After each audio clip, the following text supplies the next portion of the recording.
So অনেকদিন পর আমি এবং আমার ফ্রেন্ড আসলাম হাঁটতে হাঁটতে। তো প্রায় মনে হয় প্রায় 1 বছর আগে ছাড়ছি, তাই না দোস্ত? আমি ছাড়ছি, তারপর আমাদের হাতে তুই। তো আমাদের হাতে বাসাটা দেখেন। তো এটা তো কত স্মৃতি এখানে দোস্ত, একসাথে আড্ডা দিতাম তুই আমি তোহা। না দোস্ত, আজকে আর ঢুকি নাই, অনেক রাত হয়ে গেছে। পরে ঢুকবো এক না, সময়। পরে ঢুকবে। তারপর তোহা, তারপর শাওন আছে, সাগর আছে, বিধান আছে, রিফাত আছে, মানে বন্ধুর অভাব নেই। আসলে আমাদের এখানে অনেক বন্ধু আছে, বুঝছি তো। তার সময় করে একদিন আসবো, ইনশাআল্লাহ। একদিন পার্টি দেবো ইনশাল্লাহ। আমি পার্টি দেবো, বন্ধু বান্ধব সহকারে।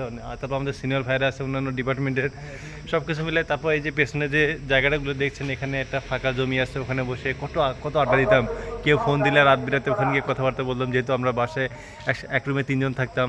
তো এক রুমে 3 জন থাকলে তো আর ওইভাবে কথাবার্তা বলা যায় না, কেউ ফোন দিলে।